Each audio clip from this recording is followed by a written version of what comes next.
Hey guys, this is Dhruv Chauhan and guys आज की इस वीडियो में फाइनली मैं आप लोगों के साथ जेई 2023 की एक स्ट्रेटजी डिस्कस करने वाला हूं। मैं आप लोगों को बताने वाला हूं कि किस तरीके से मैंने अपना स्कोर 12 मार्क्स से 186 मार्क्स तक इंक्रीज़ करा था, कौन सी स्ट्रेटजी को फॉलो करा था। आज वही मैं आप लोगों को बताने वाला हूं। बट गाइज एक बहुत ज़्यादा इंपॉर्टेंट मैसेज है मेरे पास आप सभी के लिए कि गाइज ये जो मैं आपको स्ट्रेटजी बताने वाला हूँ इसका कोई भी यूज़ नहीं होगा अगर आप लोग मेहनत करने के लिए तैयार नहीं हो। गाइज अगर आपकी प्रिपरेशन बिल्कुल ज़ीरो है अभी और आपको एक अच्छा स्कोर करना है तो आपको बहुत ज़्यादा मेहनत करनी पड़ेगी। तो इसलिए मैं आप लोगों को कह रहा हूँ कि मेहनत करने के लिए रेडी रहना। अगर आप लोग ऐसा सोच रहे हो कि मतलब आसानी से हो जाए, कोई आसान तरीका मिल जाए, तो गाइज ये ऐसा कुछ भी नहीं होने वाला है। तो आप वीडियो को अभी छोड़ के जा सकते हो। तो अगर आप लोग मेहनत करने के लिए रेडी हो तो ही गाइज इस वीडियो को देखना। तो चलो गाइज वीडियो को स्टार्ट करते हैं। तो गाइज जो इस वीडियो का पहला पॉइंट है ये काफ़ी ज़्यादा इंपॉर्टेंट पॉइंट है और यही वो गलती है जो काफ़ी सारे स्टूडेंट्स करते हैं जिसकी वजह से उनका जेईई मेंस में एक अच्छा स्कोर नहीं आ पाता। और गाइज यही वो गलती थी जो मैंने करी थी जिस वजह से मेरा जेईई मेंस के फर्स्ट अटैम्प्ट में सिर्फ 12 मार्क्स आए थे। तो गाइज ये पॉइंट है डू नॉट रश। तो गाइज डू नॉट रश का ये मतलब है कि हम लोग क्या गलती करते हैं कि हम एक चैप्टर को ढंग से नहीं करते हैं, हम उसके जल्दी जल्दी कुछ क्वेश्चन करें फिर अगले चैप्टर पे चले आते हैं और इसी तरीके से हम सिलेबस को कवर करने की कोशिश करते हैं। तो गाइज ये बात सही है, सिलेबस कवर करना चाहिए। जितने चैप्टर्स आप करोगे उतनी आपकी प्रोबेबिलिटी बढ़ जाएगी क्वेश्चन ज़्यादा सॉल्व करने की। बट गाइज सिलेबस कवर करने के चक्कर में ये चीज़ नहीं करनी है कि कोई भी चैप्टर ढंग से ही नहीं करा, मतलब जल्दी जल्दी सबको करते हुए जा रहे हैं और पूरा 100% सिलेबस कर लिया, तो भी गाइज आपका स्कोर नहीं आएगा अच्छा। अगर आपने 100% सिलेबस भी कर लिया ना और ऐसे जल्दी जल्दी करके कराया तो भी आपका अच्छा स्कोर नहीं आने वाला है। और भले ही आप 60 से 70% सिलेबस भी अगर अच्छे से करके जा रहे हो तो भी आप एक काफ़ी अच्छा स्कोर ले आओगे। तो गाइस यही फ़र्क होता है सिलेबस को अच्छे से करने में और अच्छे से ना करने में। अब आप पूछोगे भैया चैप्टर्स को किस तरीके से करना चाहिए फिर, तो मैं आप लोगों को ये कहूँगा, देखो रश तो करना ही नहीं है, ज़्यादा जल्दीबाजी नहीं मचानी है, हमें एक सीक्वेंस में चैप्टर को करना है। सबसे पहले तो जो आपका लेक्चर है उनको ढंग से देखना है, उसमें जो टीचर ने स्टैंडर्ड क्वेश्चन करा रहे हैं लेक्चर के टाइम पर तो वो करने ही है, लेक्चर के बाद उन्हें खुद से दोबारा करने हैं क्योंकि वो स्टैंडर्ड क्वेश्चन है, उन पे काफ़ी और उनमें ही थोड़ी बहुत मॉडिफिकेशन करके नए क्वेश्चन बन सकते हैं।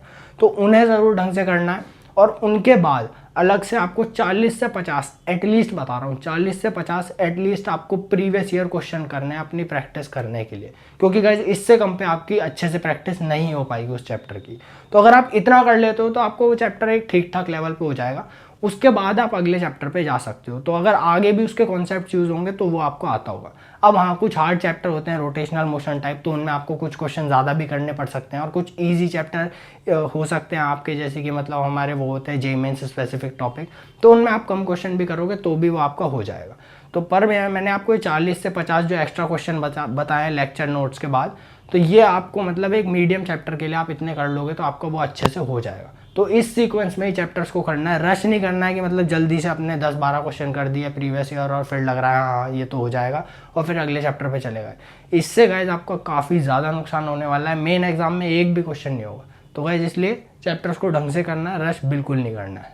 तो गाइज जो इस वीडियो का सेकंड पॉइंट है वो ये है स्टार्ट फ्रॉम द बेसिक, मतलब कि आपको बेसिक चैप्टर से स्टार्ट करना है। आपको ऐसे नहीं करना किसी भी रैंडम ऑर्डर्स में चैप्टर्स को करे जा रहे हैं। तो गाइज बेसिक चैप्टर्स को पहले आपको करना ही करना है, क्योंकि अगर वो ही नहीं करें ना तो आगे उनके कॉन्सेप्ट्स तो और चैप्टर्स में यूज़ होने हैं तो वो भी आपके वीक हो जाएंगे। तो इसलिए पहले हम बेसिक चैप्टर्स को अपना स्ट्रॉन्ग कर लेंगे या फिर इस लेवल पे तो कर ही लेंगे कि अगर आगे उनके कॉन्सेप्ट्स आते हैं और चैप्टर्स में तो हम उन्हें अच्छे से कर लें। तो सबसे पहले जो बेसिक चैप्टर्स हैं हमें उन्हें ढंग से करना है, उसके बाद ही और चैप्टर करने हैं। तो अब आप पूछोगे भैया बेसिक चैप्टर कौन कौन से हैं उसकी लिस्ट दे दो। तो उसके लिए गाइज मैं आप लोगों को कहूँगा कि आप लोग मेरा टेलीग्राम चैनल ज्वाइन कर लो, मैं यहाँ पे लिख भी देता हूँ। टेलीग्राम का आपको लिंक गाइज डिस्क्रिप्शन में मिल जाएगा, आप वहाँ से जाके मतलब लिस्ट में आपको वहाँ पे प्रोवाइड कर दूंगा, तो आप वहाँ से डाउनलोड कर लेना और टेलीग्राम चैनल को वैसे भी ज्वाइन कर लेना। अब उस पर मैं लाइव स्ट्रीम भी करने वाला हूँ और काफ़ी इंपॉर्टेंट अपडेट्स भी मैं आपको वहीं पे शेयर कर दूंगा। तो गाइस टेलीग्राम चैनल को ज्वाइन कर लेना, वहाँ पे मैं पूरी लिस्ट दे दूंगा आपको फिजिक्स केमिस्ट्री मैथ्स में कौन कौन से बेसिक चैप्टर्स हैं जिनको आपको पहले करना है और उनके बाद ही आप बाकी सारे चैप्टर्स करना। तो गाइज जो अब इस वीडियो का नेक्स्ट पॉइंट है वो काफ़ी ज़्यादा कंट्रोवर्शियल पॉइंट है, बट गाइज जो चीज़ सच है मैं आप लोगों को वो बता के रहूँगा।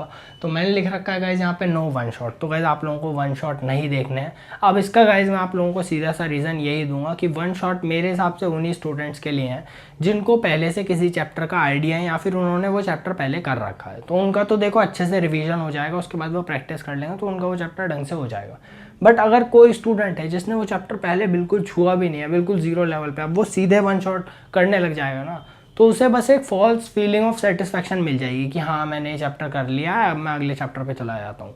तो गाइस ये बहुत गलत चीज़ होती है, ये कई स्टूडेंट्स ये इस मिस्टेक को करते हैं, और 2021 में भी कई बच्चों ने इस मिस्टेक को करा था, और 2022 में भी। तो इसलिए मैं आप लोगों के साथ इस चीज़ को शेयर कर रहा हूँ गाइस, वन शॉट को तभी करो जब आपको उस चैप्टर का कुछ आइडिया या फिर किसी टॉपिक में आपको दिक्कत हो रही है, तो आप वन शॉट देख लोगे तो आपका जो भी आपको दिक्कत आ रही है वो हट जाएगी, और आपको जल्दी से रिवीजन भी हो जाएगा चैप्टर का, तो बढ़िया है।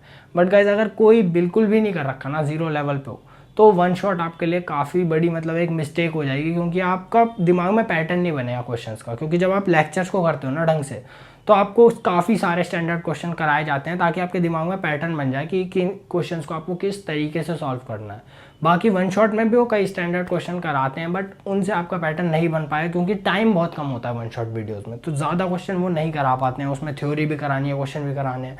लेक्चर में टाइम होता है, इसलिए आपकी सारी चीज़ें ढंग से हो पाती हैं। अब आप कहोगे भैया लेक्चर में इतना टाइम लगता है, तो गाइस मैं ये कहूँगा थोड़ा टाइम देखिए। अगर वो थोड़े और घंटे, जैसे मान लो वन शॉट 8 घंटे का है, कंप्लीट लेक्चर्स 11 घंटे के हैं, 12 के हैं, तो अगर आपने 3-4 घंटे ज़्यादा दे दिए और ये एश्योरिटी हो रही है कि अब वो चैप्टर ढंग से हो चुका है, तो वो ऑप्ट करना फिर भी ज़्यादा सही है मेरे हिसाब से, बजाय कि आप वन शॉट करो और उसमें फिर कुछ चीज़ें स्किप हो जाती हैं। तो आप एक कंप्लीट लेक्चर्स को फॉलो करो और उसके बाद उसके प्रीवियस ईयर कर लो, तो यही एक सही स्ट्रेटजी है। वन शॉट गाइज अवॉइड ही करो। बाकी अगर आपको यकीन नहीं होता है तो आप करके देख लेना, आपको फर्स्ट अटैम्प्ट के बाद पता चल जाएगा कि मैं किस चीज़ की बात कर रहा था। तो गाइज ये जो अब नेक्स्ट पॉइंट है, इस पर भी काफ़ी ज़्यादा पास्ट में यूट्यूब पर कंट्रोवर्सी हो चुकी है कि नोट्स बनाने चाहिए या फिर नहीं बनाने चाहिए। आज मैं आप लोगों का ये डाउट ढंग से क्लियर कर देने वाला हूँ, और वो भी पूरे फैक्ट्स के साथ।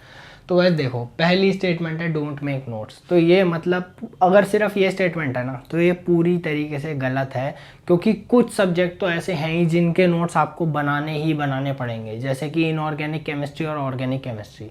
ये कोई कर ही नहीं सकता। अगर आप बिना लिखे इन्हें करने की कोशिश करोगे ना, आपसे कभी नहीं होने वाले हैं ये दोनों सब्जेक्ट। और स्पेशली ऑर्गेनिक केमिस्ट्री में अगर आप रिएक्शंस को ऐसे सोचते हैं, ज़्यादातर बच्चे यही सोचते हैं कि पढ़ पढ़ के हो जाएंगी, ऐसे नहीं होती गाइस। आपको लिख लिख के वो करनी ही पड़ेंगी, वरना आपको याद नहीं होने वाली हैं वो चीज़ें।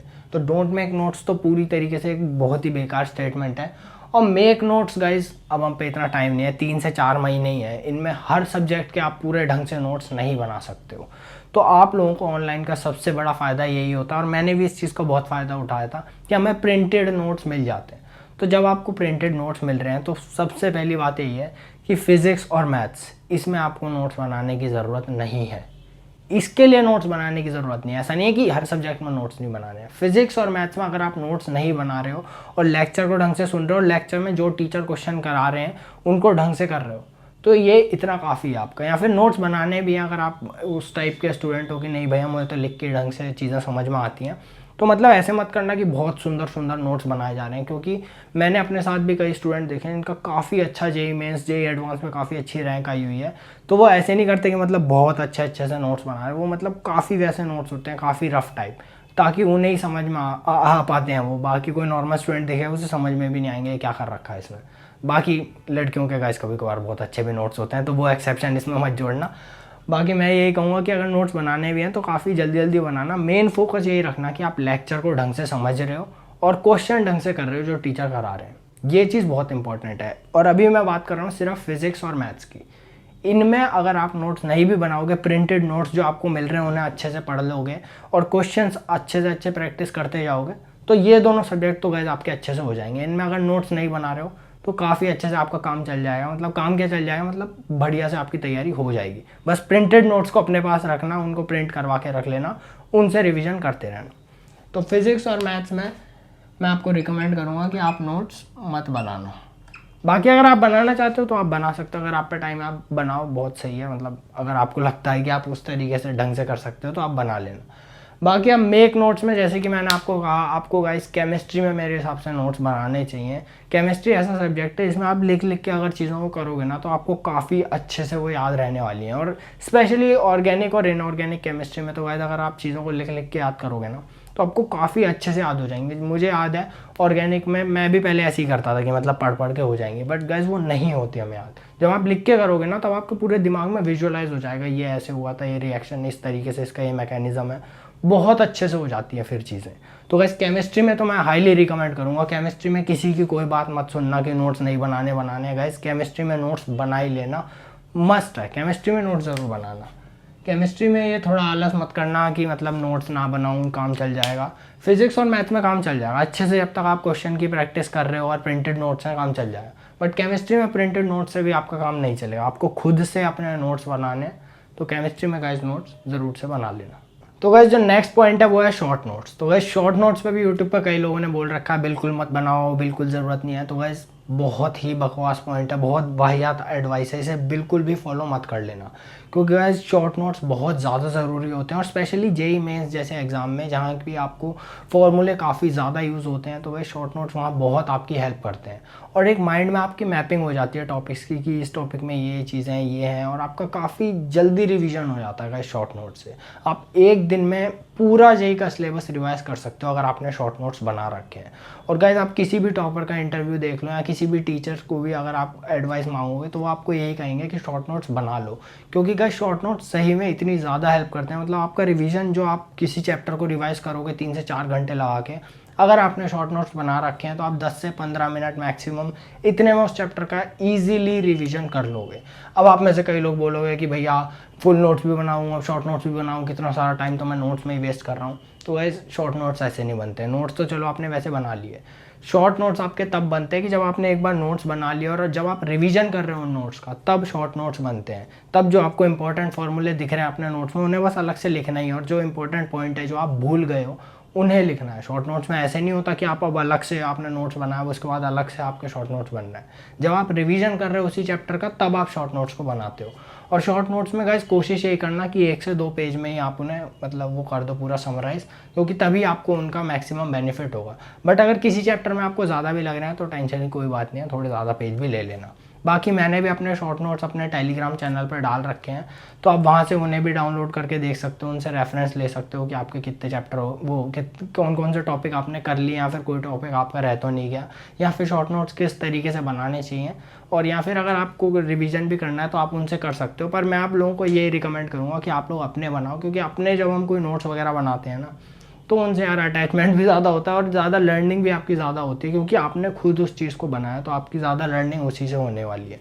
तो इसलिए मैं ये कहूँगा शॉर्ट नोट्स बना लेना, पर वही है पहले अपने फुल नोट्स वगैरह या फिर जो भी आपका प्रिंटेड नोट्स हैं, फिर उसका जब आप रिवीजन कर रहे होगे तब आपको शॉर्ट नोट्स बनाने हैं, और 1 से 2 पेज में ही उसको कंक्लूड करने की कोशिश करना। और मैं आप लोगों को एक एडवाइस और दूंगा, आप A3 पेज ले लेना। मैंने क्या करता, मैंने A3 पेज ले लिया था, तो उसका साइज़ बड़ा होता है, तो उसमें कुछ पार्टीशन करके मैंने एक पेज पे ही पूरे चैप्टर के नोट्स बना रखे हैं।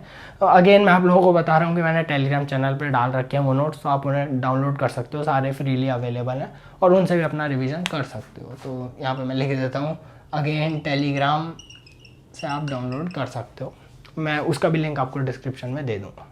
तो गाइस जो मेरा नेक्स्ट पॉइंट है वो है फॉलो लिमिटेड रिसोर्सेज। तो गाइस लिमिटेड रिसोर्सेज से मेरा ये मतलब है कि आपको हर सब्जेक्ट के लिए एक ही बुक को रेफ़र करना है, क्योंकि गाइस ये बहुत सारे बच्चे मिस्टेक करते हैं कि वो काफ़ी सारी बुक ले लेते हैं और काफ़ी सारी बुक से फिर क्वेश्चन करने की कोशिश करते हैं। वो मल्टीपल बुक्स से साइमल्टेनियसली क्वेश्चन कर रहे होते हैं, जिसकी वजह से आप लोग एक काफ़ी बड़ी मिस्टेक कर देते हो कि हम हर बुक से गाइस इजी क्वेश्चन कर लेते हैं और अपनी ईगो को सेटिस्फाई कर लेते हैं कि मेरे से क्वेश्चन हो रहे हैं, जबकि आपने एक भी बुक पूरी अच्छी तरीके से नहीं करी है। जब आप एक बुक अच्छे से कर लो, मैं आपको यही रिकमेंड करूँगा, उसके बाद ही आप दूसरी बुक पे जाओ। आप साइमल्टेनियसली बहुत सारे मटेरियल को सॉल्व बिल्कुल मत करना है। जैसे आप कोई कोचिंग का मटेरियल कर रहे हो तो पहले उसे अच्छे से कर लो, उसके बाद किसी और बुक को रेफ़र करो। ऐसे नहीं करना कि उसे भी आधा सही करा है और उसके बाद बुक कर ली, बुक के भी स्टार्टिंग के कुछ क्वेश्चन कर लिए, तो ये नहीं करना है। आपको पहले या तो बुक ही अच्छे से कर लेनी है या फिर कोई और जो भी आप चीज़ फॉलो कर रहे हो उसे अच्छे से करना है, उसके बाद किसी और रिसोर्स को फॉलो करना है। और गाइज अभी ये तो चीज़ हो गई बुक की, अब यही सेम चीज़ है यूट्यूब चैनल्स के भी साथ। आपको गाइडेंस के लिए 2 से 3 यूट्यूब चैनल्स की ही ज़रूरत है, इससे ज़्यादा बिल्कुल भी सब्सक्राइब मत करना, क्योंकि इससे ज़्यादा अगर आप सब्सक्राइब करोगे ना तो आपके लिए वो डिस्ट्रैक्शन का काम करेंगे। इतनी सारी नोटिफिकेशन आएंगी, होम फीड भी आपकी पूरी भर जाएगी यूट्यूब की, तो ये इतने सारे चैनल्स को सब्सक्राइब नहीं करना। तो मैं आपको यही रिकमेंड करूँगा, एक नया अकाउंट बनाओ और उन चैनल्स को सब्सक्राइब करो जो आपको लगता है आपके लिए हेल्पफुल है या जिनकी गाइडेंस से आपको हेल्प हो रही है। अब मैं ये नहीं कह रहा हूँ मेरे को सब्सक्राइब कर लेना, जो भी आपको अच्छे लगते हैं, जिनकी एडवाइस से आपको मदद मिल रही है आपकी जेईई की प्रिपरेशन में, सिर्फ उन्हीं को सब्सक्राइब करना। इससे आप लोगों पे लिमिटेड मतलब एडवाइस आएगी और आप उन्हें अच्छे से फॉलो कर पाओगे और आपका स्कोर बूस्ट होगा। तो गाइस यही है कि लिमिटेड रिसोर्सेज को फॉलो करना है, ज़्यादातर रिसोर्सेज को आपको फॉलो नहीं करना है।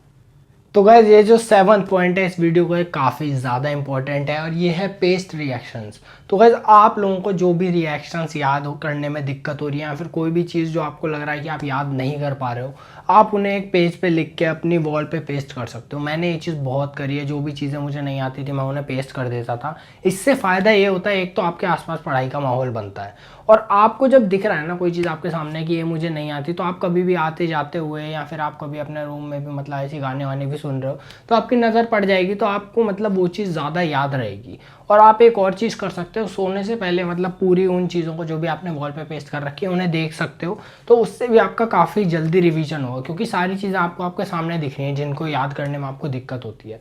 तो हर दिन जब आप उन्हें इस तरीके से रिवाइज़ करोगे ना तो आपको काफ़ी अच्छे से याद हो जाएंगे। जैसे मैं जब इस तरीके से रिवाइज़ करता था, मतलब पहले मुझे रिएक्शन फर्स्ट अटैम्प्ट के टाइम पे बिल्कुल भी याद नहीं रहती थी, एस ब्लॉक की, पी ब्लॉक की, पर जब मैंने ये चीज़ करी तो इससे मतलब जैसे मैंने पहले एस ब्लॉक की करी थी तो एस ब्लॉक की काफ़ी अच्छे से हो गई, फिर पी ब्लॉक की, फिर मैंने दोनों के थोड़े थोड़े वो चिपका दी थी जो मुझे नहीं आती, तो काफ़ी ज़्यादा स्ट्रांग हो गए थे मेरे ये टॉपिक्स। तो अगर आप इनऑर्गेनिक को इस तरीके से करोगे या फिर ऑर्गेनिक की भी कुछ रिएक्शन इस तरीके से करोगे तो आपकी ये दोनों काफ़ी ज़्यादा, तो वैसे केमिस्ट्री आपकी स्पेशली काफ़ी ज़्यादा स्ट्रांग हो जाएगी ये चीज़ें पेस्ट कर लेने से। तो आप चीज़ें चिपका लेना, थोड़ी बहुत दीवार ख़राब होगी तो हो जाने देना, बट आपके डेफिनेटली ये सब्जेक्ट काफ़ी ज़्यादा स्ट्रांग हो जाएंगे इस तरीके से।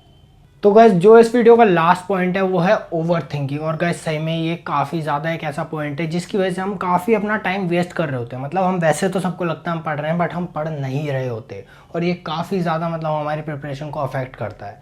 तो गैस इससे बचने के लिए मैं आप लोगों को एक ही चीज़ कहूँगा, पहले तो आप इन सब चीज़ों को खुद ही से अवॉइड करने की कोशिश करो। जैसे भी आपको कोई थॉट आता है, हमें इसी टाइप के थॉट आते हैं, ऐसे फिजिक्स पढ़ रहे हैं तो ये आएगा कि मैथ में ये चीज़ नहीं करी, या फिर मेरा स्कोर कम आया तो क्या होगा, या फिर फिजिक्स में ये चीज़ भी तो रह रही है। तो इस टाइप की बहुत सारी चीज़ें दिमाग में आती हैं कि क्या क्या चीज़ें मैं मिस आउट कर रहा हूँ, ये हमें उस टाइम पे लग रहा होता है।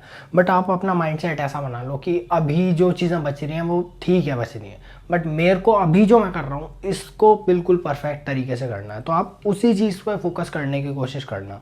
और इसके लिए मैं आपको एक टेक्निक बता रहा हूँ, आप एक स्टॉप वॉच रख लेना और उसको स्टार्ट कर देना। तो उससे क्या रहेगा, आप पे ट्रैक रहेगा कि आपने मतलब कितना टाइम असली अपना पढ़ाई को दिया है। जैसे ही आपकी उस पर नज़र जाएगी आपको ये याद आ जाएगा कि आप अभी ओवरथिंक कर रहे हो, तो आप तुरंत दोबारा से मतलब अपने फिर फोकस कर पाओगे पढ़ाई पे। ये चीज़ें भी सुनने में आपको हो सकता है लग रहा हो कि नहीं यार इससे तो क्या ही होगा, बट ये चीज़ सही में अफेक्ट करती है, क्योंकि कभी कभार ऐसा होता है कि हम पढ़ भी रहे होते हैं तो एकदम से ओवरथिंक करने लगते हैं और हमें पता भी नहीं चलता। पर जैसे ही आप उसे स्टॉप वॉच पे देखोगे तो आपको पता चलेगा कि अब मेरा यार पढ़ाई का टाइम वेस्ट हो रहा है, तो आप दोबारा से पढ़ना स्टार्ट कर दोगे। तो ये चीज़ डेफिनेटली आपको काफ़ी हेल्प करेगी आपकी ओवर थिंकिंग को स्टॉप करने में। तो इस चीज़ को भी आप डेफिनेटली फॉलो कर सकते हो। और ओवर थिंकिंग वैसे तो यार आपको अपना फोकस भी बहुत अच्छा करना ही पड़ेगा, क्योंकि लिटरली बिल्कुल फ़र्क नहीं पड़ता है कि क्या किसी का रिएक्शन होगा आपके रिजल्ट पे या फिर क्या चीज़ होगी। अभी जो चीज़ें हैं वो रहेंगी, अगर आपके बैकलॉग्स हैं तो वो अभी हैं, बट आपको अभी पढ़ाई पे ध्यान देना है। अगर आप अभी ढंग से पढ़ रहे हो ना तो बैकलॉग्स अपने आप होते चले जाते हैं। मैं लिटरली अपने एक्सपीरियंस से बता रहा हूँ कि हम जितनी उनकी टेंशन ले रहे होते हैं ना कि यार ये चैप्टर रह रहा है, इतना सिलेबस उसमें रह रहा है, आप अगर टेंशन लेने के बजाय उनको करना शुरू कर दोगे तो वो लिटरली ख़त्म होते जाएंगे और आपको पता भी नहीं चलेगा कि आप पूरा सिलेबस ढंग से कर लोगे। तो इसलिए टेंशन मत लो, ये अपने आप को समझा लो, 3 से 4 महीने अगर आप ढंग से मेहनत करोगे सब कुछ हो जाएगा। तो टेंशन लेने की बात नहीं है, बस ढंग से मेहनत करते रहनी है, ये चीज़ इंपॉर्टेंट है। तो गाइस आज की इस वीडियो को यहीं पे एंड करते हैं। अगर वीडियो अच्छी लगी हो तो लाइक कर देना, टेलीग्राम चैनल को भी ज्वाइन कर लेना। जितनी भी चीज़ें मैंने रिसोर्सेज वगैरह बताई हैं मैं वहाँ डाल दूंगा वो चैप्टर्स वगैरह की लिस्ट, और काफ़ी इंपॉर्टेंट अपडेट्स भी वहाँ पे आते रहेंगे और लाइव स्ट्रीम भी करूँगा मैं वहाँ पे, तो उसे ज्वाइन कर लेना। और इंस्टाग्राम का लिंक भी डिस्क्रिप्शन में मिल जाएगा, उस पर भी आप मुझे फॉलो कर सकते हो। और बाकी गाइस चैनल पर अगर पहली बार आए हो तो सब्सक्राइब ज़रूर कर देना और अपने किसी दोस्त के साथ इस वीडियो को शेयर कर देना ताकि उसकी भी हेल्प हो सके। तो चलो गाइस मैं मिलता हूँ आपसे अगली वीडियो में, तब तक के लिए आप लोग मेहनत करते रहो और गाइस फोड़ते रहो।